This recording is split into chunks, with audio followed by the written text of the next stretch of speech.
Hello दोस्तों, नमस्कार, राम राम। कैसे हैं आप सभी लोग।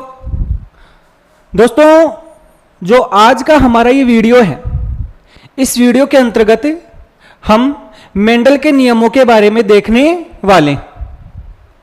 जो मेंडल के नियम हैं, कौन कौन से नियम हैं और वो नियम हैं, उनके उदाहरण कौन कौन से हैं, उसके बारे में आज के इस वीडियो के अंतर्गत हम देखने वाले हैं। पिछले वीडियो के अंतर्गत हमने मेंडल के बारे में पढ़ा था। उन्होंने मटर के पादप का चुनाव किया था, उसके बारे में पढ़ा था। कुछ आनुवांशिक शब्दावली वगैरह के बारे में पढ़ा था। और आज का जो हमारा वीडियो रहने वाला है, ये एकदम नियमों के ऊपर आधारित रहने वाला है।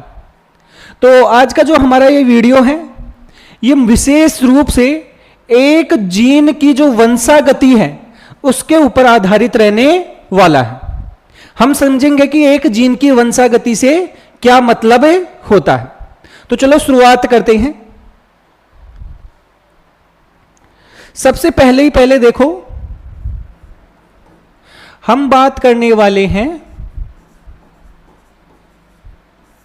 मेंडल के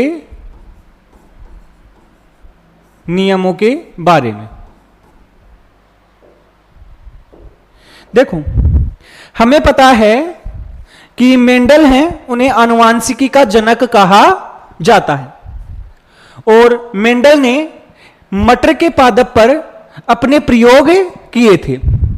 अब जब मेंडल मटर के पादप पर अपने प्रयोग कर रहे थे, तो उन्हीं प्रयोगों के आधार पर उनके जो निष्कर्ष निकले थे, उन निष्कर्षों के आधार पर उन्होंने 3 नियम थे वो दिए थे। और मेंडल ने जो 3 नियम दिए थे, उन्हें हम मेंडल के नियम भी कहते हैं, मेंडल के सिद्धांत भी कहते हैं, या मेंडलवाद भी कहते हैं। इन्हें हम क्या कहते हैं? मेंडलवाद भी कहते हैं। तो ध्यान से सुनो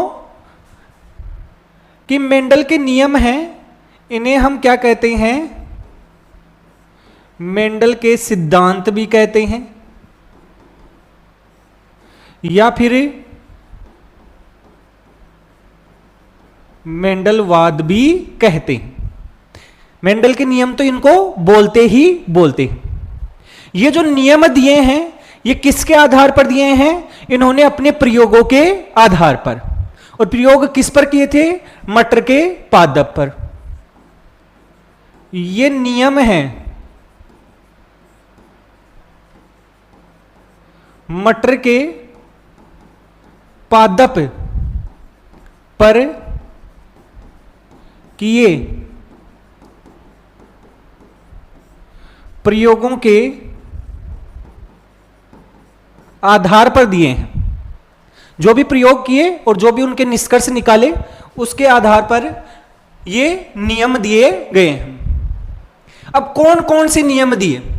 सबसे पहले तो हमें उन नियमों के बारे में पता होना चाहिए। उन नियमों का कम से कम हमें नाम पता होना चाहिए। तो मेंडल का जो पहला नियम है, उसे क्या कहा जाता है? उसे कहा जाता है प्रभाविता का नियम।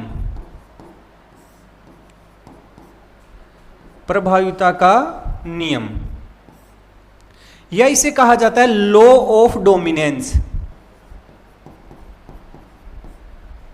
लॉ ऑफ डोमिनेंस, पहला नियम यह है। हम इसको समझेंगे, एकदम डिटेल के अंतर्गत समझेंगे, उदाहरण की सहायता से समझेंगे, सब कुछ हम देखने वाले। दूसरा जो नियम था, वो मेंडल ने दिया है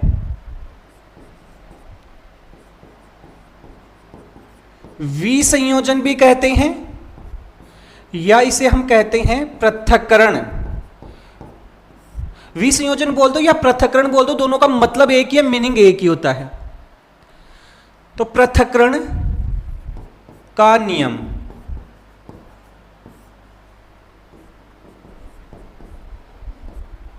law of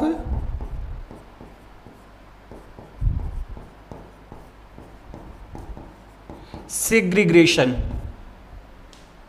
law of segregation, या इसी का एक दूसरा नाम है, इसी का दूसरा नाम है युग्मकों की शुद्धता का नियम। युग्मकों की शुद्धता का नियम, law of gamete purity, law of gamete purity उसे कहा जाता है। और तीसरा है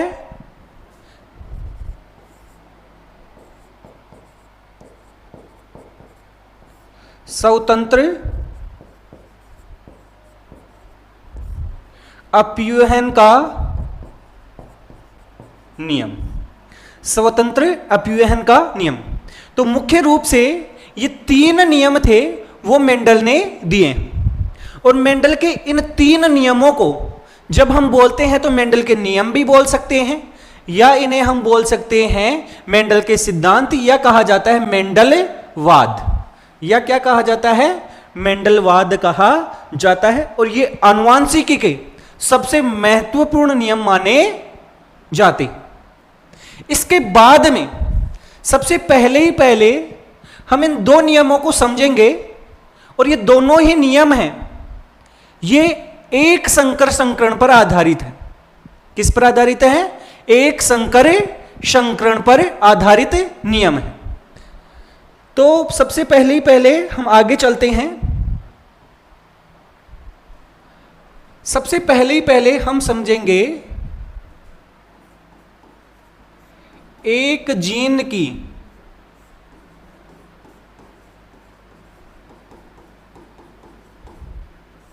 वंशागति को। किसको समझने वाले हैं? एक जीन की वंशागति, अर्थात सिंगल जीन होता है उसकी इनहेरिटेंस को हम समझने वाले हैं। वो एक पीढ़ी से दूसरी पीढ़ी में कैसे जाता है। और आप सभी को यह पता जरूर होगा कि जब हम एक ही लक्षण को ध्यान में रखकर उसकी वंशागति का अध्ययन करते हैं, जब हम एक ही लक्षण को ध्यान में रखकर उसकी वंशागति का अध्ययन करते हैं तो इसी को हम एक जीन की वंशागति कहते हैं। और वास्तव में जो एक जीन की वंशागति होती है उसका अध्ययन होता है वो एक संकर संकरण पर आधारित होता है, मोनोहाइब्रिडाइजेशन पर आधारित होता है। और यह बात हम पहले भी पढ़ चुके हैं कि मोनोहाइब्रिडाइजेशन क्या होता है, एक संकर संकरण क्या होता है। हमने देखा था कि जब भी हम एक लक्षण को ध्यान में रखकर संकरण करवाते हैं और उसके बाद में उसका अध्ययन करते हैं, उसकी वंशागति का अध्ययन करते हैं, तो इसे हम एक संकर संकरण कहते हैं। तो इसका मतलब यह हो गया है कि जो एक जीन की वंशागति होती है यह किस पर आधारित होती है? एक संकर संकरण पर आधारित होती है। किस पर आधारित होती है? एक संकर संकरण पर आधारित होती है। एक जीन की वंशागति बोल दो या एक संकर संकरण है, उसी में जब हम अध्ययन करते हैं तो एक जीन की ही वंशागति का अध्ययन करते हैं। एक जीन से मतलब हो गया एक लक्षण, क्योंकि लक्षण को वास्तव में नियंत्रित किसके द्वारा किया जाता है? जीन के द्वारा ही किया जाता है। यहां तक किसी को कोई प्रॉब्लम नहीं है भाई, एकदम सिंपल लैंग्वेज में हम देख रहे हैं। अब देखो एक लक्षण की वंशागति का अध्ययन कैसे करें। हम सबसे सिंपल लक्षण लेकर चलते हैं, हालांकि हम किसी भी लक्षण को आधार मानकर चल सकते हैं। मेंडल ने 7 लक्षण लिए थे, सभी को पता होगा कौन कौन से लक्षण हैं। पादप की लंबाई से संबंधित लक्षण था, पुष्प के रंग से संबंधित लक्षण था, पुष्प की स्थिति से संबंधित लक्षण था, फिर बाद में फली के आकार से संबंधित, फली के रंग से संबंधित, बीज के आकार से संबंधित और बीज के रंग से संबंधित। ये 7 लक्षण थे। मेंडल ने एक जीन की वंशागति है इन 7 लक्षणों के लिए अलग अलग देखी थी, लेकिन हम केवल एक लक्षण के लिए देखेंगे और उसके आधार पर समझेंगे कि एक जो जीन है उसकी वंशागति है वो कैसे होती है। एकदम सिंपल लैंग्वेज में आपको समझ में आने वाला है। देखो कैसे भाई, देखो मेंडल ने एक लक्षण देखा भाई, मटर के पादप के ऊपर ही तो देख रहे थे वो। कौन से पादप पर देख रहे थे? मटर। उसका एक लक्षण चुना उन्होंने, और वो चुना उन्होंने पादप की लंबाई को। कौन से लक्षण को चुन लिया? पादप की लंबाई के लक्षण को चुन लिया। अब पादप की लंबाई के लक्षण को चुनने के बाद क्या किया? उन्होंने दो पादप ले लिए। एक लंबा पादप ले लिया। पादप की लंबाई के लिए दो अलग अलग रूप हो सकते हैं ना। एक ले लिया एकदम लंबा पादप और एक ले लिया बोना पादप। और दोनों पादप थे वो कैसे थे? समयुग्मजी पादप थे। अर्थात जो जीन की संरचना थी दोनों के लिए, जैसे अगर लंबा पादप है तो उसकी जीन की संरचना भी समयुग्मजी थी और बोना पादप है तो उसकी भी जीन की संरचना समयुग्मजी थी। इन दोनों का आपस में क्या करवाया? संकरण। और संकरण करवाने के बाद में जो पादप उत्पन्न हुए उनको उन्होंने देखा और देखकर उनको आश्चर्य हुआ। क्या आश्चर्य हुआ? कि उत्पन्न होने वाले सभी के सभी पादप थे वो लंबे पादप थे। कैसे पादप थे? लंबे। देखो मैं इसको दिखाता हूं आपको। इसके लिए एक हम डायग्राम देखते हैं। यहां पर आप इस डायग्राम को देखो।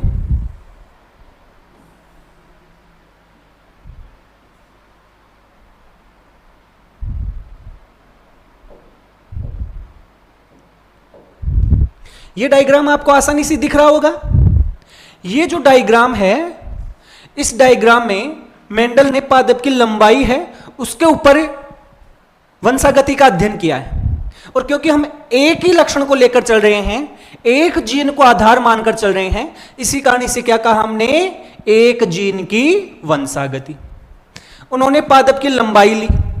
पादप की लंबाई ली तो एक तो ले लिया लंबा पौधा। ये कैसा पौधा ले लिया भाई? लंबा पौधा। कोई समस्या नहीं है, दिख रहा है आपको लंबा है। ये ले लिया लंबा पौधा। और एक पौधा उन्होंने ले लिया बोना पौधा। इधर दिख भी रहा होगा एकदम छोटा सा पौधा। लंबा पौधा था वो भी समयुग्मजी था। कहने का मतलब उसके जो दोनों युग्म विकल्पी थे वो एक समान थे, कैपिटल टी वाले थे। और जो बोना पौधा था वो भी समयुग्मजी था क्योंकि इसके भी दोनों टी थे, या जो उसकी जीन की संरचना थी जो दोनों युग्म विकल्पी थे वो स्मॉल टी थे। इसमें भी दोनों समान है, इसमें भी दोनों समान है। इन पादपों के मध्य में करवाया संकरण। देखो संकरण करवाया है तो ऑब्वियसली बात है पहले युग्मक बने होंगे। तो इस पादप के जो युग्मक बने होंगे वो कैपिटल टी प्रकार के बने हैं। इस पादप के युग्मक बने हैं वो स्मॉल टी प्रकार के बने। इन दोनों का हुआ संकरण। और संकरण करवाने के बाद उन्होंने क्या देखा कि सारे के सारे पादप हैं वो लंबे बन गए हैं। ये पादप भी लंबा, ये पादप भी लंबा। सारे के सारे पादप क्या बन गए? लंबे। पहली पीढ़ी देखो, ये जो पीढ़ी है जो पादप उन्होंने लिए थे उन पादपों को हम कहते हैं जनक पीढ़ी के पादप। संकरण में आपको यह पहले बता चुका हूं मैं कि संकरण में जो भी पादप काम में लेते हैं उन्हें हम जनक पादप कहते हैं या जनक पीढ़ी कहते हैं। इनके मध्य में जब संकरण करवा दिया तो जो दूसरी पीढ़ी उत्पन्न हुई है उसे हम बोलते हैं F1 पीढ़ी, F1 जनरेशन। और F1 जनरेशन के जो भी पादप हैं सारे के सारे कैसे हैं? लंबे पादप हैं। कहने का मतलब यहां पर दो अलग अलग प्रकार के पादप थे, लंबा भी था और बोना भी था। लेकिन F1 पीढ़ी के अंतर्गत, पहली पीढ़ी के अंतर्गत केवल एक ही प्रकार के पादप उत्पन्न हुए हैं। दूसरा कहां गया भाई? बोनापन वाला लक्षण कहां चला गया? बोनापन वाला लक्षण तो छुप गया और केवल लंबापन वाला लक्षण उत्पन्न हुआ। कौन सा लक्षण उत्पन्न हुआ? लंबेपन का लक्षण उत्पन्न हुआ। कौन सी पीढ़ी में? F1 पीढ़ी में। मेंडल इसको देखकर एकदम आश्चर्यचकित हो गए। मेंडल इसको देखकर क्या हो गए? एकदम आश्चर्यचकित हो गए कि ये बोनेपन वाला लक्षण कहां गया। और जब ये सब कुछ देखा तो मेंडल ने ऐसा सोचा कि केवल पादप की लंबाई के बारे में तो देख लिया मैंने, अब क्या ऐसा अन्य लक्षणों के साथ भी होता है क्या? तो मेंडल ने सातों लक्षणों के साथ करके देखा और सातों लक्षणों में उनको एक ही लक्षण है वो पहली पीढ़ी में देखने को मिला। तो उसके बाद में मेंडल ने निष्कर्ष निकाला कि यदि हम दो अलग अलग रूप वाले जब पादप लेते हैं और उनके मध्य में संकरण करवाते हैं तो F1 पीढ़ी में केवल एक ही लक्षण होता है, एक ही रूप होता है वो प्रकट होता है, दूसरा रूप छुप जाता है। तो जो लक्षण प्रकट होता है उसे हम कहते हैं प्रभावी लक्षण। जैसे यहां पर लंबापन उत्पन्न हो रहा है, लंबापन ही दिख रहा है, इस कारण लंबापन कैसा हो गया? प्रभावी लक्षण या प्रभावी रूप। और बोनापन छुप गया F1 पीढ़ी में, बोनापन छुप गया, इस कारण बोनापन को क्या कहा गया? अप्रभावी रूप। क्या कहा गया? अप्रभावी रूप।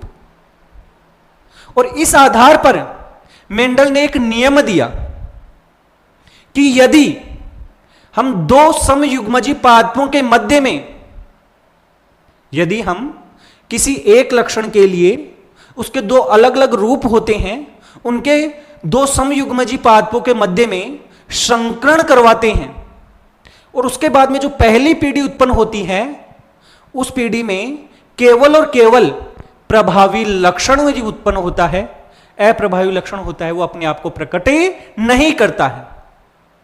और इसी को उन्होंने पहला नियम कहा, प्रभाविता का नियम। यहां पर तो ये ऐसे दिखा रखा है। यदि मैं इसको एक चार्ट के रूप में दिखाऊं, किस रूप में दिखाऊं? चार्ट के रूप में। तो इसको मैं ऐसे भी दिखा सकता हूं भाई, देखो यहां पर देखो, मेंडल ने क्या लिया? एक समयुग्मजी लंबा पादप लिया। समयुग्मजी लंबा का मतलब जिसके जीन है या जीनोटाइप है उसके अंतर्गत दोनों टी हैं वो कैपिटल टी है। एक लिया उन्होंने समयुग्मजी बोना पादप। कैसा पादप लिया? समयुग्मजी बोना पादप, जिसके जीनोटाइप के अंतर्गत दोनों टी स्मॉल टी हैं। और ये पादप हैं, ये संकरण में भाग लेंगे। ये पादप हैं किस में भाग लेंगे? संकरण में। इनके मध्य में हम संकरण करवाएंगे, इस कारण इन पादपों को हम कहेंगे जनक पादप या जनक पीढ़ी। क्या कहेंगे भाई? जनक पीढ़ी के पादप। अब संकरण करवा रहे हैं, इसका मतलब क्या हो रहा है? उनके मध्य में हम कृत्रिम रूप से जनन करवा रहे हैं। यहां पर जो जनन हो रहा है ऑब्वियसली बात है लैंगिक जनन हो रहा है, और लैंगिक जनन की सबसे मुख्य घटना है कि उनमें युग्मक बनते हैं। तो इसके युग्मक बनेंगे। यहां पर देखो युग्मक बनेंगे, तो यहां पर ये जो दोनों जीनोटाइप के जो जीन है वो दोनों अलग अलग हो जाएंगे, अलग अलग युग्मक में चले जाएंगे। तो एक कैपिटल टी इसमें आ गया और एक टी इसमें चला गया, मतलब युग्मक बने दोनों सेम ही प्रकार के बने। आपको यहां पर देखो केवल एक ही प्रकार का दिख रहा है, क्योंकि इन दोनों को उन्होंने बोला कि दोनों ही कैपिटल टी है, तो दो क्यों दर्शाए भाई? एक ही दर्शा दो। इधर इसके लिए दोनों युग्मक कैसे बनेंगे? स्मॉल टी प्रकार के बनेंगे। अब इनमें होगा संकरण। इनमें क्या होगा? संकरण अर्थात क्रॉस करवाएंगे हम। और ध्यान से सुन लेना, ये संकरण है, इसमें केवल हम एक ही लक्षण को लेकर चल रहे हैं, इसी कारण इसको क्या कहा है? एक शंकरे संकरण। तो यहां पर जब हम संकरण करवाएंगे तो इससे ये जब मिल सकता है, भाई कोई सा भी किसी से भी मिल सकता है, यदि ये इससे मिलेगा तो ये कैपिटल टी और स्मॉल टी प्रकार का एक पादप बनेगा। ये इसके साथ भी जुड़ सकता है, तो ये कैपिटल टी और स्मॉल टी प्रकार का पादप बनेगा। इसके साथ ये भी संयुक्त हो सकता है, मतलब इन दोनों का भी संलयन हो सकता है, तो ये बनेगा। और इसके साथ ये भी हो सकता है, तो ये बनेगा। यदि हम इन चारों पादपों को देखें तो इन चारों पादपों में एक तो कैपिटल टी और एक स्मॉल टी। ये सारे के सारे पादप हैं, ये देखने पर कैसे पादप हैं? लंबे पादप हैं। बाहर से यदि हम इसको देखेंगे तो सारे के सारे पादप कैसे दिखेंगे? लंबे। जैसे ये दिख रहे हैं ना, वैसे ही पादप दिखेंगे। ये थे हमारे युग्मक बने थे, और ये सारे के सारे पादप बने हैं। ये कौन सी पीढ़ी के पादप हैं? F1 पीढ़ी के पादप हैं। इसका मतलब है F1 पीढ़ी में सारे के सारे जो पादप बने हैं वो लंबे पादप बने हैं। कहने का मतलब है F1 पीढ़ी में केवल और केवल ये लंबापन वाला लक्षण है, यही प्रकट हुआ है। ये बोनेपन वाला लक्षण है, ये क्या हो गया है, अपने आप को प्रकट नहीं कर पाया। और इसी के आधार पर मेंडल ने अपना पहला नियम दिया। ये जो प्रयोग किया ना F1PD में, इसी के आधार पर मेंडल ने अपना क्या दिया, पहला नियम। और पहला नियम कौन सा नियम दिया था, अभी आपको बताया था। कौन सा नियम दिया था, प्रभाविता का नियम। कौन सा नियम दिया था, प्रभाविता का नियम। तो इसके आधार पर प्रभाविता का नियम दिया। आपसे कोई पूछ लिए मेंडल के प्रभाविता का नियम कौन से संकरण पर आधारित था, एक संकर संकरण पर। आपसे कोई पूछ ले कि मेंडल का प्रभाविता का नियम है कैसी जीन की वंशागति से संबंधित है, एक जीन की वंशागति से संबंधित है। समझ गए कि नहीं समझ गए? अब देखो इसके आधार पर नियम कौन सा दिया है, इसके आधार पर नियम दिया गया है प्रभाविता का नियम। इसके आधार पर नियम कौन सा दिया गया है, प्रभाविता का नियम। पढ़ लेते हैं उसको, सिंपल सा की है।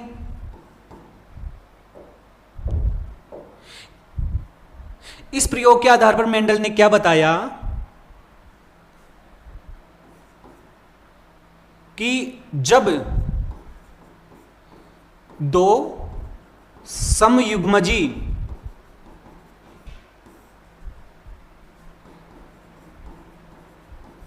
विप्रियासी लक्षणों वाले पादपों के मध्य में संकरण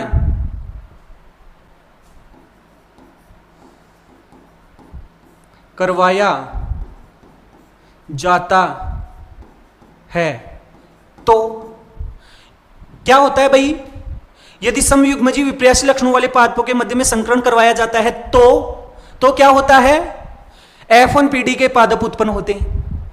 तो F1PD के पादपों में एक ही लक्षण प्रकट होता है,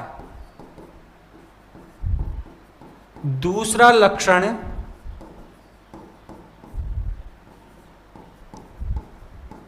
अपने आप को, दूसरा लक्षण होता है अपने आप को प्रकट नहीं कर पाता है। दूसरा लक्षण अपने आप को F1PD में प्रकट नहीं कर पाता है।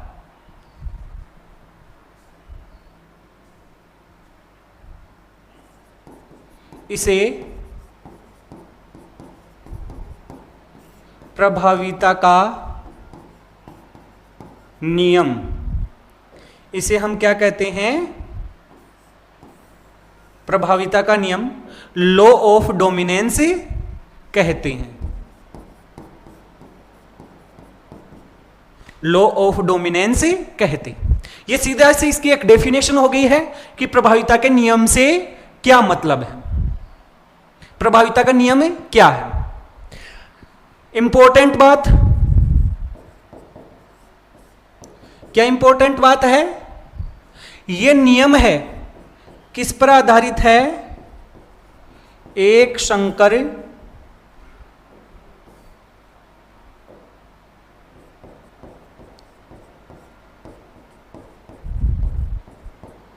संकरण पर आधारित एक नियम है। किस पर आधारित है, एक संकर संकरण पर। या हम यूं बोल सकते हैं, एक जीन की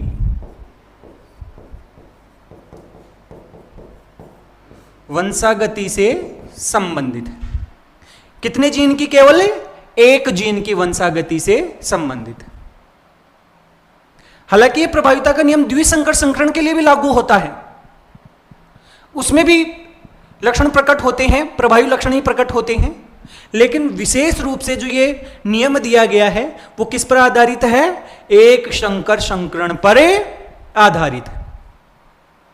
समझ गए होंगे, आसानी से समझ में आ गया होगा कि ये नियम क्या कहना चाहता है कि केवल एक लक्षण प्रकट होगा, जो प्रकट होगा उसे हम कहेंगे प्रभावी लक्षण, जो प्रकट नहीं होगा उसे हम क्या कहेंगे? अप्रभावी लक्षण। ये भी ध्यान रख लो।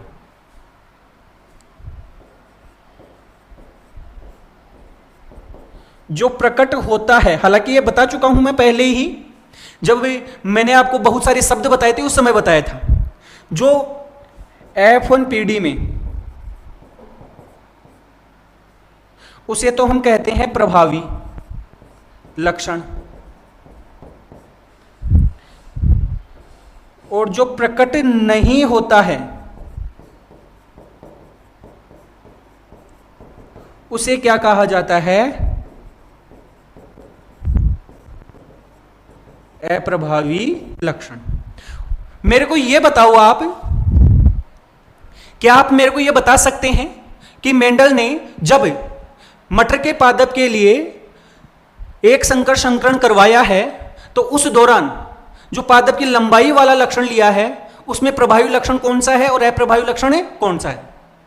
तो प्रभावी लक्षण होता है वो होगा लंबापन, क्योंकि वो प्रकट होता है, और अप्रभावी लक्षण होगा वो होगा बोनापन, क्योंकि वो F1PD में प्रकट नहीं होता है।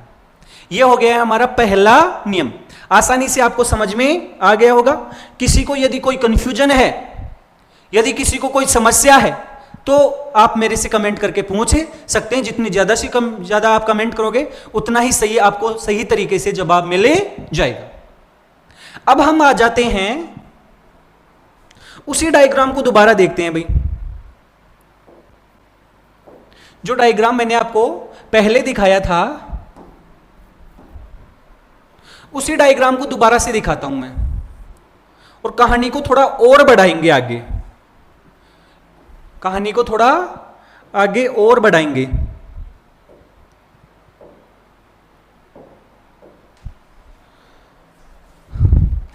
ये जो हम दोबारा से देख रहे हैं इस डायग्राम को, हम लक्षण वही लेकर चल रहे हैं, केवल सिंगल लक्षण लेकर चल रहे हैं, पादप की लंबाई।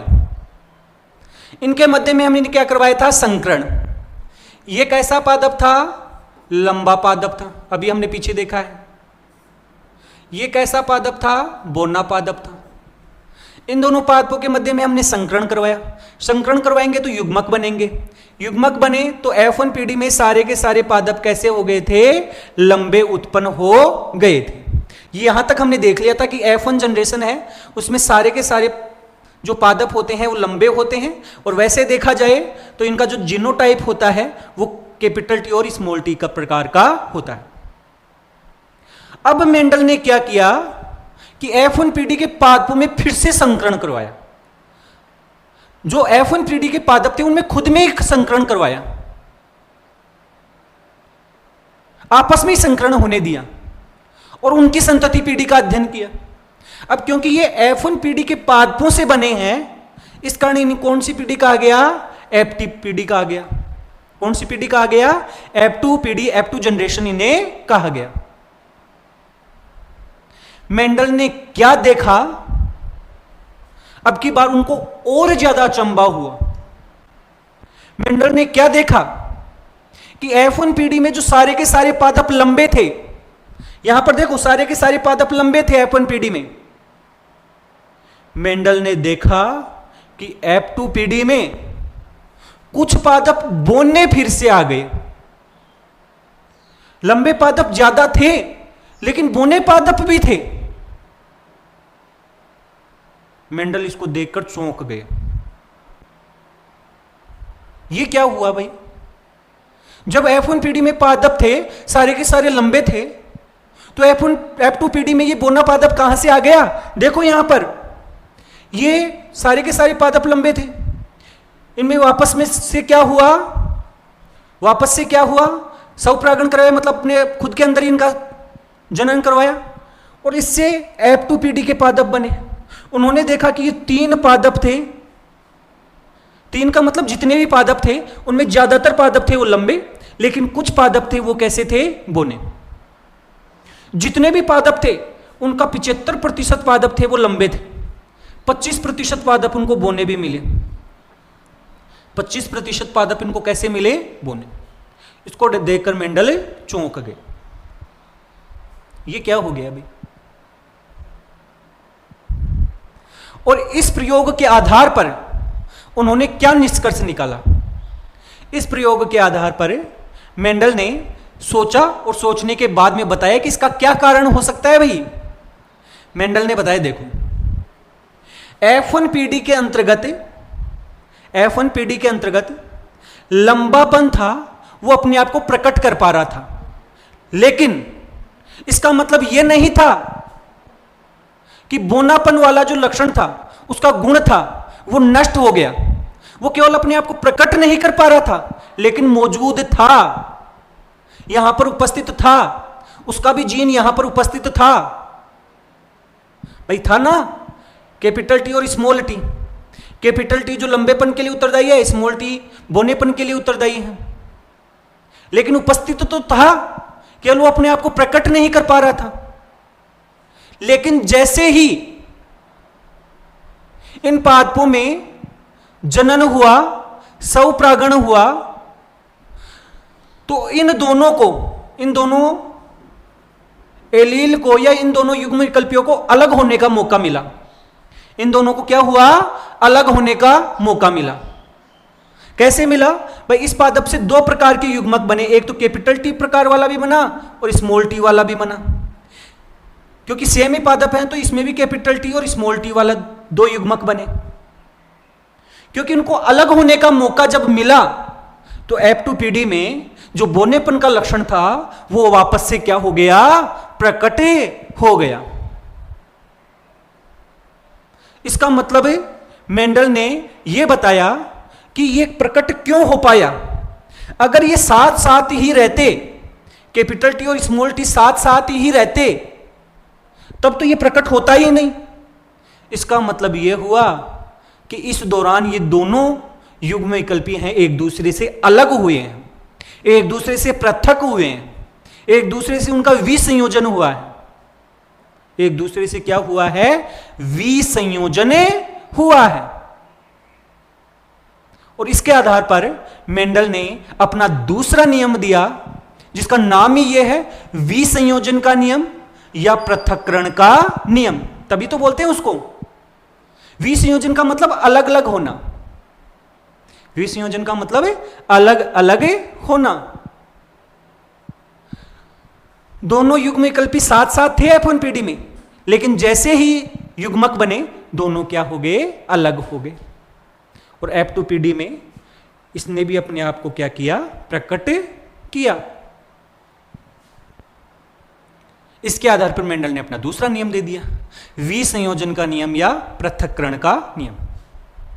उन्होंने बोला कि जब विसंयोजन होता है, जब दोनों युग्म विकल्पी होते हैं, अलग होते हैं, तो युग्मक बनते हैं। और दोनों जब युग्मक बनते हैं तो दोनों युग्मक शुद्ध होते हैं। शुद्ध होने से मतलब क्या है कि ये वाला युग्मक है जो कैपिटल टी वाला, वो केवल और केवल लंबेपन के लिए उत्तरदायी है। ये स्मॉल टी वाला है, ये केवल और केवल किसके लिए उत्तरदायी है? बोनेपन के लिए उत्तरदायी है। F1PD में दोनों साथ साथ थे, लेकिन फिर भी दोनों में लक्षण मिक्स नहीं हुए। दोनों लक्षण मिक्स नहीं हुए, बल्कि जो भी युग्मक बने हैं वो बिल्कुल कैसे हैं? शुद्ध हैं। बिल्कुल कैसे हैं? शुद्ध। और इसी कारण से मेंडल ने इस नियम को युग्मकों के शुद्धता का नियम भी कहा। यदि इसी चार्ट को, जो आपके सामने डायग्राम है, इसको एक चार्ट के रूप में देखें, किसके रूप में देखें? चार्ट के रूप में, तो क्या बनता है भाई? देखो, यह वही चीज है कि F1PD के पादप बनेंगे पहले तो, जो मैं आपको पहले बता चुका हूं, जो समयुग्मजी लंबा है,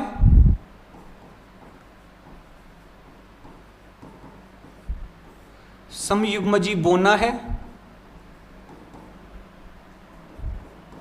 ये कैपिटल टी और ये स्मॉल टी। इनके मध्य में जब संकरण होगा तो पहले युग्मक बनेंगे, ऑब्वियसली बात है, संकरण का मतलब लैंगिक जनन से होगा। तो पहली बार जब युग्मक बनेंगे तब तो इसमें सेम ही है, कोई समस्या नहीं है। इनके मध्य में संकरण से क्या क्या संभावना बन सकती है वो आपके सामने है।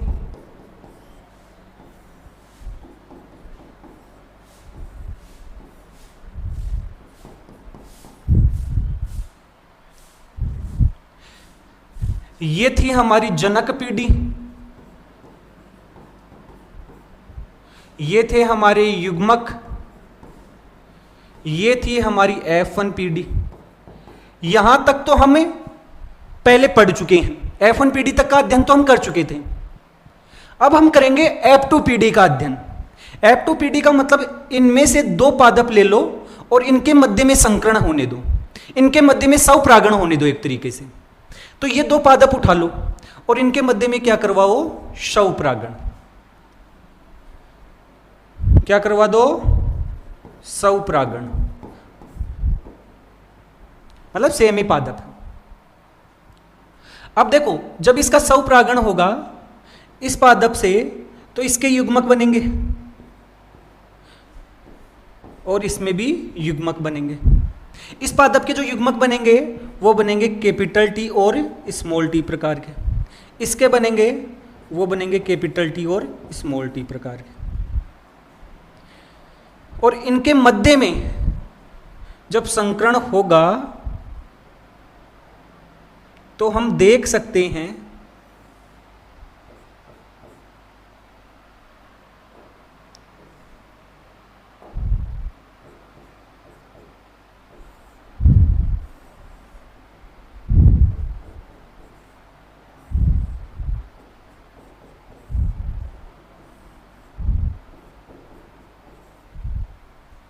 यहां पर हमें चार पादप प्राप्त हुए एक तरीके से।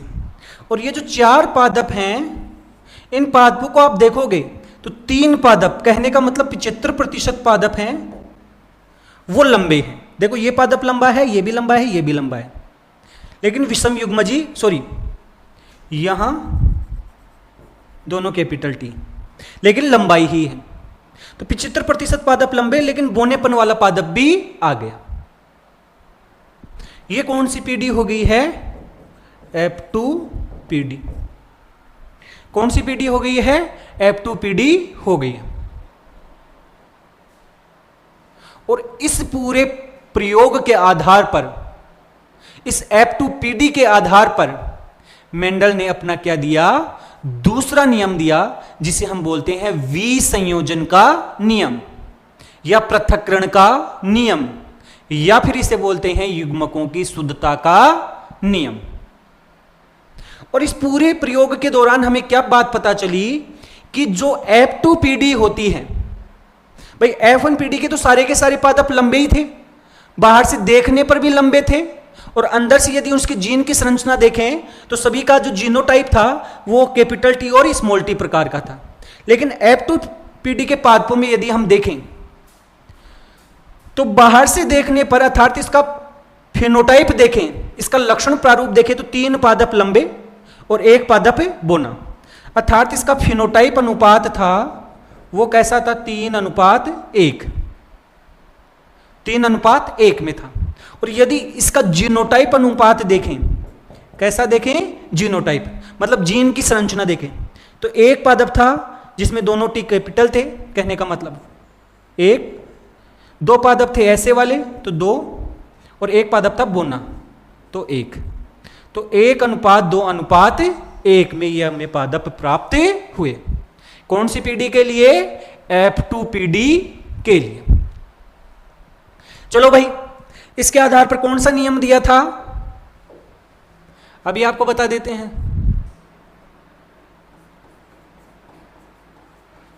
विसंयोजन का नियम, या फिर इसे क्या कहते हैं, पृथक्करण का नियम, या फिर इसे क्या कहते हैं, युग्मकों की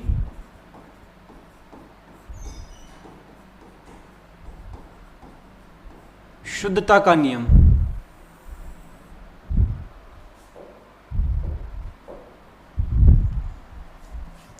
और ये नियम क्या बोलता है, देखो ध्यान से सुनना। ये नियम बोलता है कि जब हम दो समयुग्मजी पादपों के मध्य में संकरण करवाते हैं तो प्रथम पीढ़ी में सभी के सभी पादप होते हैं वो विषम युग्मजी प्राप्त होते हैं। यदि लंबेपन के लिए लेंगे तो विषम युग्मजी लंबे प्राप्त होंगे। लेकिन F2 पीढ़ी के अंतर्गत ये जो अप्रभावी लक्षण होता है वो भी प्रकट हो जाता है। तो हम क्या बोलेंगे, इस नियम में क्या बताया गया है? F1 पीढ़ी में प्रभावी एवं अप्रभावी लक्षण साथ साथ उपस्थित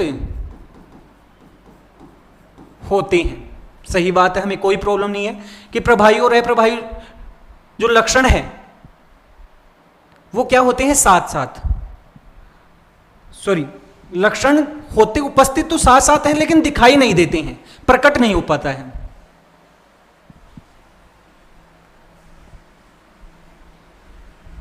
लेकिन प्रभावी लक्षण ही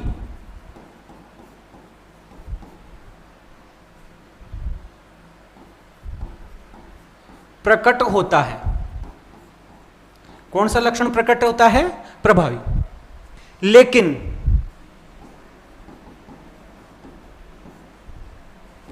F2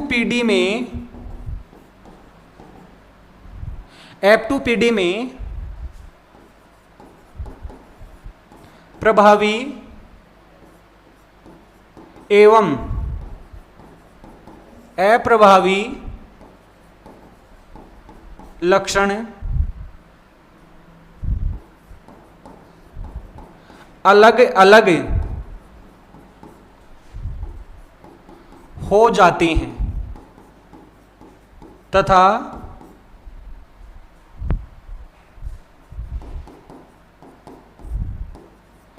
दोनों लक्षण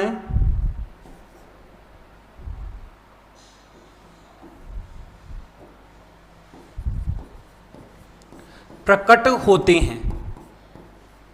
भाई लंबापन भी प्रकट हुआ है, बोनापन भी प्रकट हुआ है। इसका मतलब यह हुआ कि F1 पीढ़ी में दोनों साथ साथ थे लेकिन प्रकट नहीं हो पा रहा था। लेकिन F2 पीढ़ी में ये क्या हो गए, अलग अलग हो गए और प्रकट भी हो गए। अर्थात इनका क्या हो गया है, विसंयोजन हो गया है। अर्थात F2 पीढ़ी में इनका विसंयोजन या फिर पृथक्करण हो जाता है।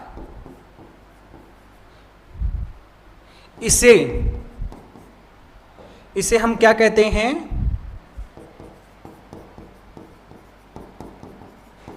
विसंयोजन का नियम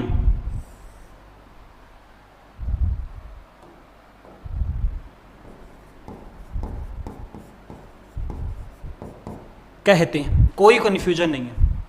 F1 पीढ़ी में दोनों साथ साथ थे लेकिन प्रकट केवल एक हुआ था। F2 पीढ़ी में दोनों अलग भी हो गए और दोनों प्रकट भी हो गए और इसी कारण इसे क्या कहा जाता है, विसंयोजन का नियम कहा जाता है। इसके लिए एक बात और ध्यान रखना है,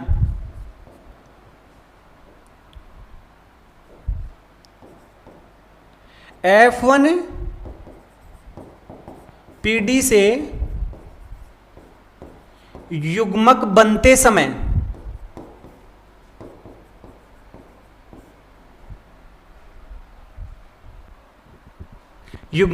बनते समय केवल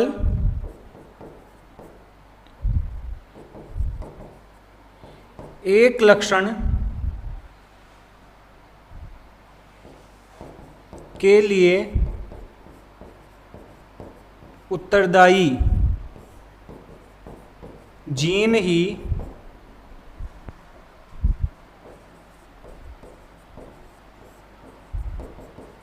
युग्मक में पाया जाता है। मतलब एक जो युग्मक है उसमें ऐसा नहीं है कि कैपिटल टी वाला गुण भी होगा और स्मॉल टी वाला भी होगा। एक है, या तो उसमें कैपिटल टी मतलब लंबेपन का गुण है, अर्थात लंबेपन का जीन है, और या फिर उसमें फिर किसका जीन है, बोनेपन का जीन है। मतलब युग्मक हैं वो शुद्ध है। एफ1 पीढ़ी में दोनों जीन साथ साथ रहे थे, फिर भी एक दूसरे के साथ मिश्रित नहीं हुए, वो कैसे हैं, शुद्ध हैं। F1 पीढ़ी में साथ साथ रहने पर भी वे मिश्रित नहीं होते हैं। अतः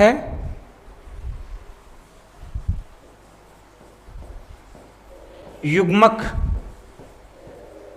शुद्ध होते हैं। युग्मक कैसे होते हैं, शुद्ध।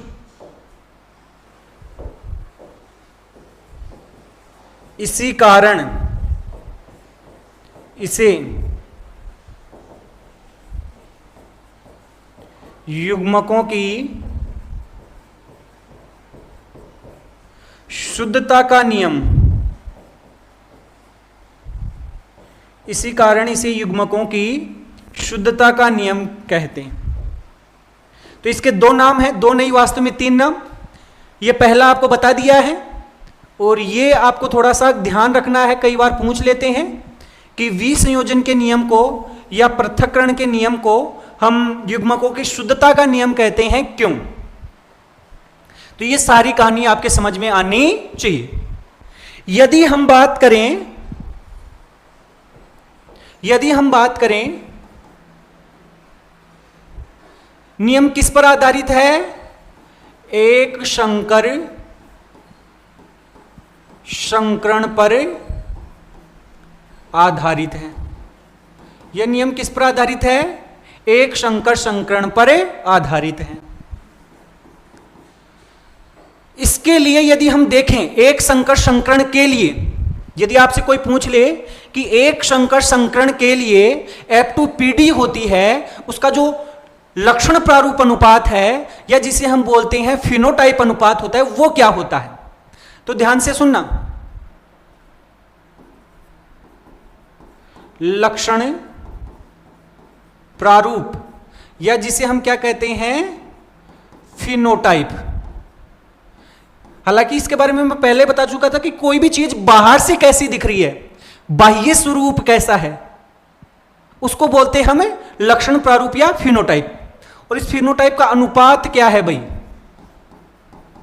हमने बोला था कि F2PD में 75% पादप लंबे और 25% पादप बोने।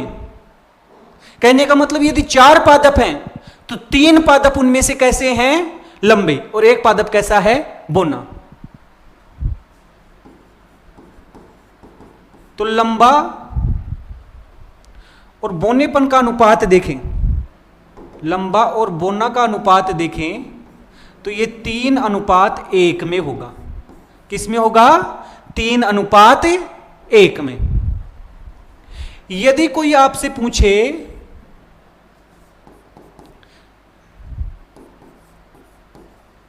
जीन प्रारूप अनुपात, जीन प्रारूप या जिसे हम बोलते हैं जीनोटाइप, क्या बोलते हैं भाई, जीनोटाइप अनुपात। जीनोटाइप मतलब उसकी जीन की संरचना देखेंगे तो जीन की संरचना एक तो कैपिटल टी वाली थी, एक थी कैपिटल टी स्मॉल टी वाली थी, और एक जीन की संरचना दोनों ही स्मॉल टी थी, ऐसी जीन की संरचना थी।